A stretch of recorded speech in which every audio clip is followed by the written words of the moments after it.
All right, welcome back and thank you for staying with us. Let's take a look at some business news now. Significant queues at fuel stations around South Africa expected today. This, of course, as motorists try to make slight savings ahead of an increase in fuel prices at midnight tonight. The Department of Energy yesterday announced that petrol prices will rise by 99 cents and 1 rand a litre. Diesel prices will rise by 1 rand and 24 cents a litre, and the price of paraffin is set to rise by 1 rand and 4 cents a litre. A weaker rand exchange rate as well as a firmer international oil prices are key drivers to the latest developments. The increases are expected to put more pressure on transport networks, the agricultural sector, and ultimately hitting the consumers. Our reporter Arabile Gumede is at one of the filling stations just down the road here from the SABC, and he joins us now. Arabile, good afternoon to you. Thank you so much for coming through. You know what? I really had to fill in this morning after dropping off my son at school, knowing that the queues are expected to be very longer when I knock off. How's the situation there?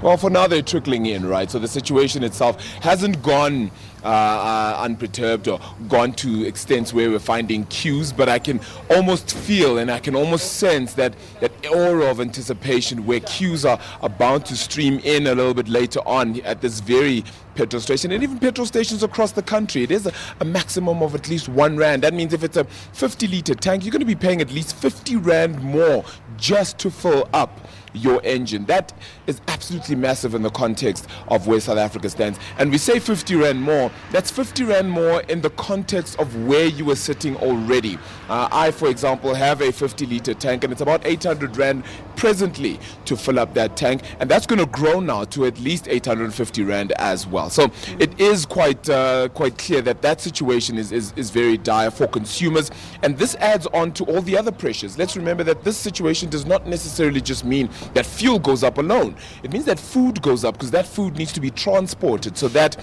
means that this cost is going to be borne onto those guys as well.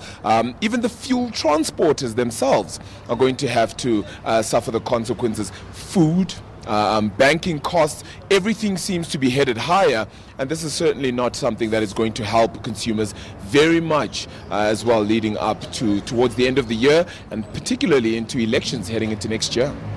And Arabile, really, this is the official record high petrol price for the month of October. Let's just dwell a little bit on some contributing factors here. Why do we find ourselves in this difficult situation? I think, it's very significant and very important to educate a lot of people as well as to what moves South Africa's petrol price. It isn't really just the state of South Africa's economy, which, however, does help. So South Africa's rand currently sits at around 14 rand and 40 cents against the US dollar. That is quite significant and quite massive when it takes a look at how we trade, because remember, we do buy our oil in US dollars. What that means then is that the more expensive or the weaker South Africa's currency is, it means we pay more in order to get a single barrel of oil. Thus, then, if the price of oil itself, which currently sits near a 4-year high of around $85 a barrel, the more expensive that becomes, means we pay more dollars in order to get 1 barrel of oil. South Africa consuming at least 50 million barrels of oil per day. So just consider the cost of that. We're a big importing nation of Brent crude oil, which is the main source, of course, of oil as well. Iran is only the 3rd biggest producer for South Africa, and we also get our oil from Saudi Arabia and Nigeria as well. So those factors are very, very key and very important to determining what exactly moves South Africa's petrol price. And let's remember that this 1 rand increase is particularly because of the respite we had in September, and now we're getting a double dosage of that, having seen the currency weaken further and the oil price go all the way towards $85 a barrel as well. And as you say that education is very much important and vital in this instance, many people who do not have cars are of the view that, it's not going to affect us, but the reality is this will also put so much pressure on transport networks. Yeah, no, definitely. It's certainly going to, right? So the taxi operators themselves are bound to increase prices very soon as well. And the worst thing about them is that even if petrol prices were to go down, it's highly unlikely that you'd find them going down or dropping their prices as well. So yes, transport prices, whether it be taxis, whether it be buses, whether it be the rail system in South Africa, that's certainly going to be hit hard as well. That means also that your traditional vendors on the side of the street are also bound to increase prices, because they also have to travel in order to get their goods, whether it be at wholesale prices or not. But they need to then transport themselves to get those goods, and those goods would have been transported to a wholesaler who will then add the price of fuel as well. So you almost have a twice on effect in that regard too. So the prices here are not going to just impact the wealthy, the ones with cars, but all round South Africans get hit and get impacted by what this fuel price is bound to mean for all South Africans. It's a massive, massive one. And 17 Rand. I mean, a little bit earlier on, I was speaking to an analyst who predicts that, yep, 20 Rand is certainly the mark to go by the end of the year. Yeah, I was about to ask you whether we're likely to see any relief of some sort for next month, Arabile, because we've actually seen the rand, you know, showing remarkable resilience in recent sessions.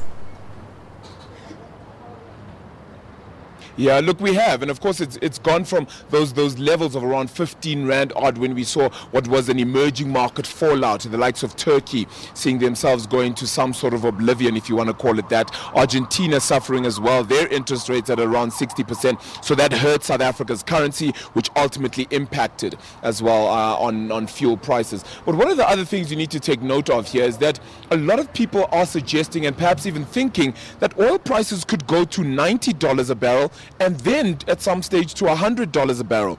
That is as much as $15 per barrel in terms of an increase in prices for oil.